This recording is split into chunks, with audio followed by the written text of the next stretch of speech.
बिस्मिल्लाहिर्रहमानिर्रहीम अस्सलाम वालेकुम एवरीवन। मैं हूं फ़हीम, आपके अपने channel Tax Talk with Faheem पर आपको खुशामदीद।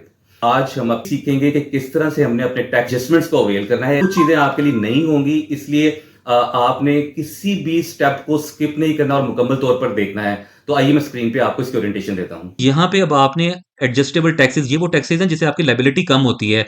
आपको पता है ये सारी चीज़ें आप करते रहे हैं, तो अब कहाँ पे आएगा ये field plus section adjustable tax में। यहाँ पे सिर्फ़ सैलरी का आ रहा है। इसके अलावा अगर कोई आपने टैक्स एडजस्ट करवाना है, तो आपको प्लस सेक्शन में जाना है। इसके लिए आपको सेक्शंस याद हों, अगर नहीं भी याद तो आपने उस सेक्शन से रिलेटेड जो इन्फॉर्मेशन है वो आप क्लिक कर दें। आप सेल सर्च में जाके आप सेल फ़ोन आपने लिखा तो सेल फ़ोन को इसको आप ऐड कर देंगे। आप देखेंगे सेल फ़ोन की फ़ील्ड ऐड होगी। उसके अलावा क्या हो सकता है आपका एडजस्टेबल टैक्स में कॉमन जो फैक्टर्स है वो ले लेता हूँ। इसके अलावा इंटरनेट का हो सकता है, तो इंटरनेट बिल, ठीक है? वो आपने उसकी ऑप्शन ले ली। अब देखिए आप ये फ़ील्ड ऐड हो जाएगा।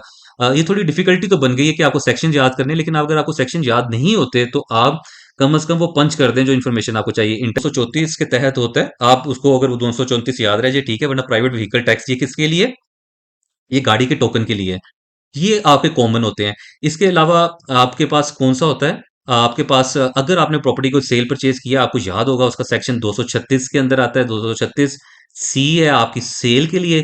तो आपने अगर कोई प्रॉपर्टी सेल की है, तो आप यहाँ से फ़ील्ड ऐड कर सकते हैं। इसी तरह अगर आपने कोई प्रॉपर्टी परचेज़ की है, तो 236 के वो आप कर लेंगे और ये आप इसका फ़ील्ड आपको ऐड हो जाएगा। इस तरह आपका और कॉमनली होता है जो मैंने ऑब्ज़र्व किया है वो 236 वाई भी होगा, जो कि आपका पर्सन रिमिटिंग जो आप क्रेडिट कार्ड से पेमेंट्स करते हैं तो आपका जो टैक्स कट जाता है वो ये है। तो ये आपने फ़ील्ड्स ऐड कर लिया। अब ज़रूरी नहीं कि आपने फ़ील्ड ऐड कर लिए तो अब आप उसको डिलीट नहीं कर सकते या मतलब वो फ़ील्ड ऐड हो गया तो अमाउंट डालना ज़रूरी है। ये मैंने आपके रेफ़रेंस के लिए किया है। लेकिन जब आपने इसके अंदर अमाउंट्स ऐड करनी है तो आपने जैसे व्हीकल का है तो अब आपसे इन्फॉर्मेशन और माँगी जा रही है।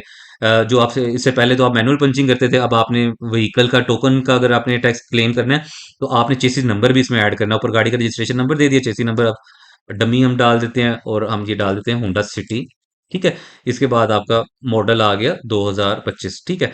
ये आपने ऐड कर दिया और इसके ऊपर आपने एक अमाउंट ऐड कर दी कि जी मेरा 35,000 रुपए का टोकन था और मेरा जो है 5,000 या 8,000 टैक्स कटा है।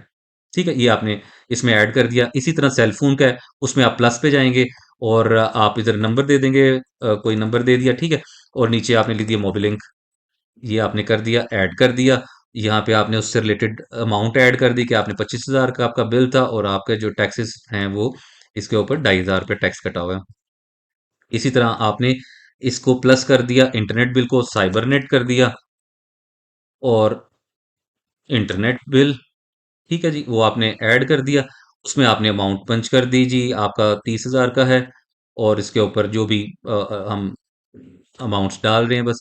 अच्छा, ये जो सेल और परचेज़ की है, ये इसके लिए आपको प्लस के फ़ील्ड नहीं, यहाँ पे आप अमाउंट डालेंगे, कितनी अमाउंट की सेल हुई, कितना टैक्स कटा, वो आप ऐड कर देंगे, तो ये आप कर लेंगे। ये मैंने आपके लिए कुछ डमी एंट्रीज़ कर दी हैं, इससे आपको पता चल गया कि आपके adjustable taxes which are very important, आप ये टैक्सेस को एडजस्ट करवा सकते हैं, ठीक है?